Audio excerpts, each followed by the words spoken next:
pleasure to speak with this guy. Man, always a fun conversation. Julian Love of your Seattle Seahawks is in studio with us. How are you, man? I'm doing well. How are you guys?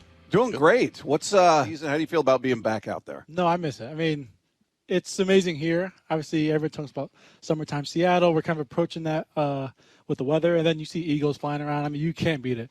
And, you know, we had a good offseason. Obviously, we have some more in the summer, but it's just good to be back around the guys just playing football, which is fun. Do you warn some of the new guys that it's not like this all the time? I don't. I just let them enjoy it. When I got out here, I feel like the spring, it was 2023. Yeah. Everyone was like, oh, yeah, enjoy this sun. It's not like this. But it was. It was like a great spring, great summer, into a great fall. Then last year it wasn't so much. But it's what it is. Yeah. I remember my fourth or fifth year in the league, it rained every day in June. So I got a place down in Arizona. So, yeah. You were there often? Work out down there. But, hey, how does it feel the second year in this defense? You know, how much more? I mean, I know always the first year for a rookie, that jump to the second year is always huge. Was it kind of like that with the defense? I think so. I think where we started this spring relative to last spring, obviously, is just night and day. Sure. Even though I think the efficiency about how we're moving, how we're coordinating practice, how we're coordinating our meetings and walkthroughs, it's way more well-oiled than last year. Last year, we were all figuring each other out. Everybody's cadence out. This year, we definitely feel good, but we can't fall into the trap of just expecting it to be like really good. We kind of are growing to work on everything day to day. How much time do you take off in the off season? Do you say, oh, I'm taking 2 weeks and I'm back lifting, running, or how's your off season go for you? I take time off. I think just because of my size and kind of the physical nature of how I play and how many snaps I'm taking, I have to take some time off. Now, it's really just mental time, not thinking about football. But then, I'll do, Pilates and Peloton kind of right after the season ends. So I'll do that for, a month or two and then start getting back into my football lifts. Did you get a vacation in? Did you, go to Hawaii or something? Or go to Europe? We were deciding Hawaii. Then I realized how long the flight still was from Seattle. And it's even longer with the baby. We could not do that flight. But we did go down to Puerto Rico from the East Coast, which was good. Had Leo's wedding, Leonard Williams' wedding, okay. Nice. which was down there as well. So we got some sun. Okay. Yeah, we definitely got out. Was it the Tennessee game the year before when you had your child? Yeah. And you have one, right? One, yeah. And so a little over a year now, starting to be fun to. Oh, he's in the mix. He started walking at 9 months. So now he's walking and talking and running and climbing and playing, and he has intent behind his words. It's been a really fun spring. Kind of right now that it's getting nice. I mean, we're just gonna have a blast this summer. Well, you can brag about that he's walking at 9 months because that's pretty early. But once they start walking, you're like, oh. Then the whole other thing. Those at 2:30 rolled around in a lot these past few months, and me and my wife are just looking at each other like, so is it your turn now to run after him? Yeah, a lot of coffee.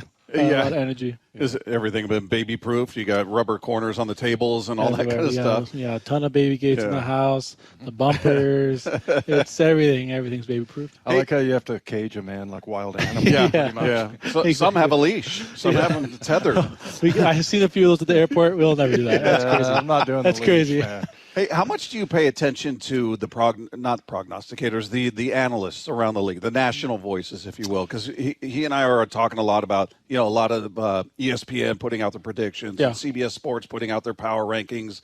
And it's early, obviously. We don't know what the team's going to look like. But it seems like the consensus, if you look at the Vegas line, they're predicting a 7.5, 8.5 win total for this team. And he and I are looking at it going, are we drinking the Kool-Aid? Are we too close to it? That doesn't make sense. But you tell me, do you hear that? And how do you feel about this team as compared to how you felt going into last season? I think it's just kind of it's a half effort into really analyzing kind of our team and our structure. I think you could look at who left, obviously talented people, who came in, some talented people as well. But they don't know kind of the makeup of how we're going to shift in terms of a culture standpoint. And I'm pretty sure our line was bad last year. And I don't read it or hear any of that stuff, but, I have the in-laws, the friends back home just chirping, asking kind of what I think. And last year, I'm pretty sure the line was low too, and I think we beat it. And I think it was 6.5 or crazy. something like that. So it's if you know, you know. And I think I'd rather have it this way than the other way. I don't want to be overhyped going into a season and then having guys drink the Kool-Aid. I want guys to have a chip on their shoulder going and getting it, despite what people think on the outside. Yeah, that's always a good thing to have. And, I think every player plays with a chip on his shoulder, right? Yeah. If you don't have a chip, you're going to create one, right? Yeah. I am the king of you got to have an edge. You got to find it. It might be just fictitious. It might not be a thing, but you got to find some way to get after it day in and day out, as you know. And so players could use that. Yeah. How about the young kid? What are you seeing from him, Emmanwori? Man, he's like very tall. He's cut up. He's fast. He has all the makings of a really great player in this league. And now I guess it's my job just to kind of help him refine his routine, what he's doing on and off the field, just be kind of a mentor for him. But, he was born a certain way. He's worked to this point to be a certain way, have a certain skill set. And so now it's just maximizing that. Yeah. Hey, as far as the defense last year, started out kind of slow, made some changes. In the second half of the season, I believe you guys were top 10 in the NFL. And that's another reason we're looking at that win total going, well, we expect that defense to be even better to start the year. But what was the biggest shift? Was it game planning, or was it attitude? Was it what changed so dramatically with that defense? Probably a mixture in the sense of attitude-wise. We all looked at each other, and some of the leaders, I remember sitting in one meeting and, Jay Reed said something about how, that the Super Bowl team used to go at it in practice and like chirp each other, and it was very, very competitive. And we needed to get some of that in practice. And so I know from then on, it was right before the first Rams game that guys started to like get at it after each other in practice, in a good way, in a healthy way. But in like allowing a catch on defense is not okay. Allowing a runner go through the end zone scot-free is not okay. So it's just like habits we're forming. And then two, play calls just got more catered to who we were. I think you don't know exactly how players are going to respond in game scenarios until you get in game scenarios. And so it was all kind of it took some time. It took time to mesh, but there was a call to action for sure at that midway point of like, we're way too talented to be as mid-level as we are. Yeah, that was really interesting. Ernest Jones, obviously, his arrival. And then it seemed like he brought Tyrese along. Yeah. Tyrese Knight a little bit. But, it just seemed like it just clicked for you guys. How relieving was that? You were like, this defense works, right? Yeah. And we're just not making it work. That must have been a big load off your shoulders to at least know that, hey, we're in the right direction now. Yeah, it was.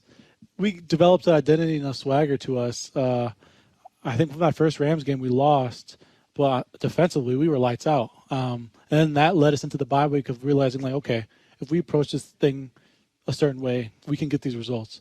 And I know Mike's like, whatever, first half of the year, whatever happened. Like, we can't change it now. But can we be the best defense in the league going forward? The last 8-9 weeks of the season, can we be the best? And I remember him saying that. That was a quote from the head man.